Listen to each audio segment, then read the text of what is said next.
2025년 2월 디자인 업계에 충격적인 소식이 들려왔습니다. 세계 최고 수준의 영상 제작사들이 법정 관리를 신청하고 문을 닫고 사라졌다는 이야기였습니다. 가장 먼저 눈길을 끈 건 더 밀이라는 이름이었습니다. 1990년 런던에서 시작된 더 밀은 당시 대부분의 광고 후반 작업이 필름 기반이던 시절 전 과정을 디지털화한 최초의 광고 영상 스튜디오 중 하나였습니다. 글로벌 브랜드의 광고를 만들며 광고 영상이라는 영역을 예술로 끌어올린 대표적인 회사였는데 이번에 무너진 건 단지 더 밀 하나가 아니었습니다. 오스카 수상작인 라이프 오브 파이, 1917, 더 라이언 킹 등을 제작한 시네마틱 VFX 스튜디오 MPC, 넷플릭스와 파라마운트, 니켈로디언의 가정용 애니메이션을 제작하던 미크로스 애니메이션, 세계적인 게임 개발사들과 협력하여 다양한 대형 게임 타이틀의 컨텐츠 제작에 참여한 테크니컬러 게임즈, 그리고 이 모든 회사를 하나로 묶고 전 세계 20개국 이상의 지사를 운영하던 테크니컬러 크리에이티브 스튜디오라는 시스템 전체가 한순간에 무너졌습니다. 광고는 계속 나오고 영화도 개봉하고 게임도 발매되겠지만 그것을 만들어내던 방식, 그것을 지탱하던 세계가 변해버렸습니다. 그럼 도대체 이 초거대 영상 제작사는 왜 무너진 걸까요? 그리고 왜 이건 단지 한 회사의 몰락이 아니라 영상 산업 전체 구조의 변화로 다가오게 될까요? 오늘 소개할 이야기는 더 밀, MPC, 미크로스, 테크니컬러 게임즈, 그리고 이 모든 회사를 하나로 묶었던 테크니컬러 크리에이티브 스튜디오스, TCS에 관한 이야기입니다. 이 회사들의 이름을 처음 들어보거나 모를 수도 있겠지만 우리가 본 대부분의 광고, 영화, 애니메이션, 게임 시네마틱 속에는 이들의 손길이 들어가 있었습니다. 먼저 광고에서는 더 밀이 있었습니다. 단순히 광고만 만들고 CG를 입히는 스튜디오가 아니라 다양한 브랜드의 아이덴티티를 시각적으로 풀어내는 팀, 애플이나 나이키 같은 글로벌 브랜드들이 추구하는 정서와 가치를 영상언어로 정제해내는 감각, 기획과 연출에까지 깊게 관여하며 광고라는 형식을 넘어서 하나의 브랜드 경험을 디자인해온 곳이었습니다.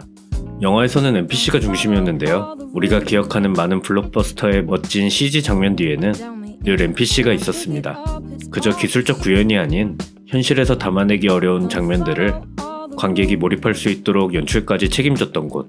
수백 명이 넘는 글로벌 아티스트들이 동시에 프로젝트에 투입되어 일관성 있게 시각적 흐름을 만들어내는 구조는 하나의 스튜디오라기보다 움직이는 시스템에 가까웠습니다. 애니메이션에서는 미크로스 애니메이션이 있었습니다. 가정용 3D 애니메이션은 반복성과 속도가 중요한 장르인데 미크로스는 이를 감당할 수 있는 구조를 갖춘 몇 안 되는 팀이었습니다. 퍼피 구조대 더 무비, 스펀지밥 원더런처럼 이미 알려진 IP의 시리즈물도 미크로스의 안정적인 파이프라인을 통해 꾸준히 제작될 수 있었습니다. 이들은 단지 그림을 움직이는 회사가 아니라 대형 플랫폼에 신뢰를 주는 지속 가능한 생산 파트너였습니다. 게임에서는 테크니컬러 게임즈가 있었습니다. 테크니컬러 게임즈는 글로벌 AAA 게임 타이틀에 특화된 아트 및 비주얼 컨텐츠 제작을 전문으로 게임 개발사의 외주 파트너로서 게임에 들어가는 수많은 영상, 디자인, 특수효과 등의 작업을 담당했습니다. 이 네 회사는 서로 다른 분야에서 작동했지만 분명한 공통점이 있었습니다. 기술에만 의존하지 않고 컨셉과 연출 의도를 시각적으로 해석하고 구현해내는 방식, 그리고 전 세계 수많은 프로젝트들을 병렬식으로 처리할 수 있는 운영 구조. 그렇기 때문에 이 회사들이 하나의 이름 아래 묶였을 때 그저 단순한 지주회사가 아니라 하나의 영상 제작 시스템이 만들어졌습니다. 이렇게 1915년에 탄생한 프랑스의 테크니컬러는 2010년대부터 광고, 영화, 애니메이션, 게임이라는 콘텐츠에 4대 축을 아우르는 회사를 인수해 하나의 구조로 묶어가기 시작했고 2022년 이 네 회사를 아예 독립된 제작 그룹으로 분리하며 테크니컬러 크리에이티브 스튜디오스를 출범시킵니다. 이 시스템은 외부에서는 잘 보이지 않았지만 세계 주요 도시들의 지사를 두고 전 지구적 제작 네트워크를 구축해 영상 산업의 하드웨어처럼 작동했습니다. 그래서 사람들은 TCS라는 이름은 몰라도 그들이 만든 결과물은 매일같이 보고 있었던 겁니다. 처음부터 무너진 건 아니었습니다. TCS는 영상 산업의 가장 견고한 시스템 중 하나로 평가받고 있었는데요. 하지만 그 구조는 겉으로 보이는 것만큼 단단하지 않았습니다. 수천 명의 아티스트와 수십 개 도시의 지사를 하나의 파이프라인으로 묶은 이 구조는 완성도와 신뢰의 상징이었지만 동시에 지나치게 크고 복잡한 구조이기도 했습니다. 전성기 당시 TCS 전체 인원은 약 1만 명에 달했는데요. 이들은 국가와 시간대를 가로질러 하나의 프로젝트를 공동으로 작업할 수 있도록 연결되어 있었죠. 이를 가능하게 만든 것이 바로 TCS가 자랑하던 글로벌 통합 파이프라인입니다. 파리에서 시작된 샷이 밴쿠버에서 렌더링되고 뭄바이에서 컴포지팅되는 구조. 제작관리 툴의 활용과 자체 개발된 협업 시스템으로 전 세계 스튜디오들이 실시간으로 이어졌고, 이로 인해 대규모 프로젝트에서도 일관된 퀄리티와 효율을 유지할 수 있었습니다. 하지만 이 시스템은 그만큼 고정비와 유지비가 거대했습니다. 단 하나의 계약만 지연돼도 전체 조직이 출렁일 수밖에 없는 구조였죠. 균형을 유지하는 데만 막대한 자원이 필요한 구조였던 겁니다. 그 균열은 팬데믹 이후 본격적으로 드러나기 시작합니다. 컨텐츠 수요는 분명 증가했지만 그 수요를 채운 건 거대한 스튜디오가 아니라 작고 민첩한 팀들, 프리랜서 네트워크, 클라우드 기반 프로덕션이었습니다. 기술은 달라졌고 제작 방식도 달라졌지만 TCS는 기존 시스템을 유지하는 데만 몰두하고 있었습니다. 그 결과 아티스트에게 통합 파이프라인은 점점 더 무겁고 비효율적으로 느껴졌고, 자율성과 유연함을 원하는 인력들은 회사를 떠나기 시작했죠. 게다가 TCS가 테크니컬러에서 독립 상장되며 자체 수익 구조로 생존해야 하는 독립 회사가 됐기 때문에 투자자들의 수익 요구와 인건비 사이에서 압박을 받기 시작하며 구조 조정이 시작됐고, 창의성보다 수익과 일정 관리가 우선되는 분위기에다 기여에 비해 부족한 보상 구조는 인재들의 이탈을 더 가속화했습니다. 결국 회사는 감각을 잃었고 인재들이 빠져나간 그 자리에 남은 건 크기만 큰 무거운 조직뿐이었습니다. 더 밀은 여러 도시 지사의 문을 닫았고, MPC는 북미와 유럽에서 수백 명의 인력을 감축했습니다. 미크로스 애니메이션은 신규 시리즈 수주에 실패했고, 테크니컬러 게임스는 주요 파트너사의 예산 삭감으로 운영이 어려워졌습니다. 그러던 와중 2023년 중반 할리우드 작가조합과 배우조합의 동시 파업이 시작됩니다. 이 파업은 단순히 미국 내 일정만 늦춘 게 아닌 전체 제작 흐름 자체가 끊긴 사건이었습니다. 대형 프로젝트 중심으로 움직이던 TCS에게는 몇 개월의 공백조차도 치명적이었고, 이미 축소된 인력과 예산 하에서 이 시스템을 유지하는 건 불가능에 가까웠습니다. 그 사이 시장은 빠르게 재편되고 있었습니다. 더 빠르고 유연한 파트너들이 플랫폼의 선택을 받기 시작했죠. 하지만 TCS는 끝까지 자신들이 만든 구조를 지키는 데 집중했습니다. 결국 그 선택은 기민하게 변한 시장에서 완전히 소외되는 결과로 이어집니다. 2025년 2월 모 회사인 TCS의 파산 신청을 기점으로 더밀은 물론 MPC, 미크로스, 테크니컬러 게임스까지 모두 사실상 기능을 멈추게 됩니다. 이건 단지 하나의 그룹이 사라진 사건이 아니었습니다. 영상산업의 고급 제작 생태계, 그 정교한 중심 하나가 꺼진 순간이었습니다. TCS의 붕괴는 단순한 회사의 해체가 아니었습니다. 그들이 빠진 자리엔 반드시 누군가 들어와야 했습니다. 더 미래 핵심 지사들이 폐쇄되면서 글로벌 광고업계는 하루아침에 신뢰 가능한 하이엔드 파트너를 잃은 셈이었습니다. 애플, 나이키, 머세데스 벤츠 같은 브랜드들이 가장 민감한 퀄리티를 요구할 때 늘 더밀의 이름이 거론되던 이유는 단순한 기술 때문이 아니었습니다.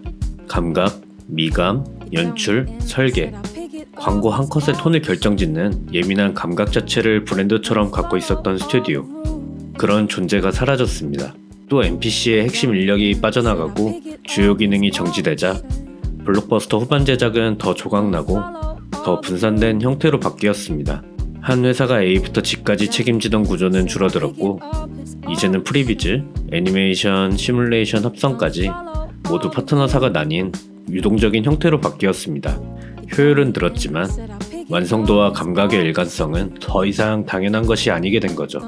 미크로스 애니메이션의 부재는 TV 애니메이션 업계에서 안정적인 장편 제작 파트너의 공백으로 남았고, 테크니컬러 게임즈가 빠진 이후 일부 고퀄리티 시네마틱 프로젝트를 제외한 대다수는 보다 낮은 단가와 속도를 추구하는 신규 프로덕션들로 빠르게 전환되었습니다. 그 사이 새로운 주자들은 빠르게 자리를 채우고 있었습니다. AI 기반 프리프로덕션 툴은 이제 기획 단계부터 스토리보드, 무드보드, 카메라 시뮬레이션을 자동으로 지원했고, 실시간 합성과 가성 프로덕션 시스템은 촬영장에서 후반 작업을 동시에 해낼 수 있는 체계를 만들어냈습니다. 언리얼 엔진, LED 볼륨, 카메라 트래킹 같은 실시간 기술은 이미 성장 중이었고, 소형 스튜디오들의 확장이 가속화되었습니다. 이전에는 시네마틱 퀄리티가 곧 수백 명 규모의 조직력과 자금력에서 나왔다면 이제는 그 개념 자체가 재정이 되고 있었던 겁니다. TCS의 붕괴는 끝이 아니었습니다. 오히려 재편의 시작이었습니다. 무너진 구조를 대신할 무언가가 필요했고 그 빈자리는 놀라울 정도로 빠르게 더 작고 기민한 팀들로 채워지기 시작했습니다. 더 미래 LA 폐쇄 이후 주요 디렉터와 슈퍼바이저들은 아크 크리에이티브라는 새로운 스튜디오를 설립했습니다. 동시에 런던과 LA에서는 퓨처 디럭스, 언톨드 스튜디오스, 더 라인 같은 소형 독립 스튜디오들이 새로운 시대의 중심으로 떠오르고 있었습니다. NPC의 붕괴 이후 흩어진 인력들 역시 기존의 관성과 시스템에 의존하지 않고 각자의 방향과 기술을 기반으로 독립적인 활동을 시작했습니다.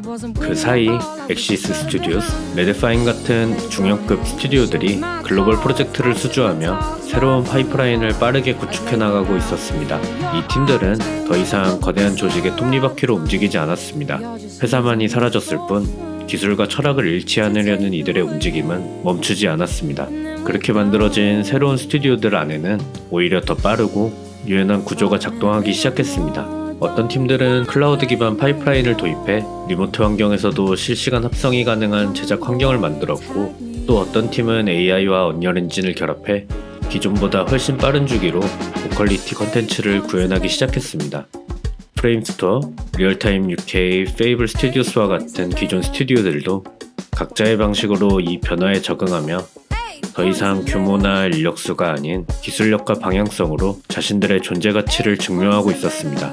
더 밀이라는 이름은 더 이상 예전처럼 크레딧에 많이 등장하지 않고 NPC, 미크로스 테크니컬러 게임스 역시 이제는 화면보다 기억 속에서 더 자주 떠오르는 이름이 되었습니다. 하지만 우리는 이들이 남긴 것이 그저 단순한 CG 이상이라는 것을 알고 있습니다. 수많은 장면들, 영화의 인상을 결정짓던 섬세한 라이팅, 광고 한 컷에 숨겨진 놀라운 연출, 그 모든 건 결국 누군가의 손으로 만들어졌고 누군가의 신념으로 끝까지 지켜졌던 것들입니다. 기술은 계속 바뀔 겁니다. AI는 더 정교해지고 제작 방식은 더 빠르게 진화하겠죠. 하지만 그 속에서도 이들처럼 어떻게 만들 것인가 보다 왜 만들 것인가를 고민하는 사람들이 여전히 필요할 것입니다. 비주얼리즘이었습니다. 감사합니다.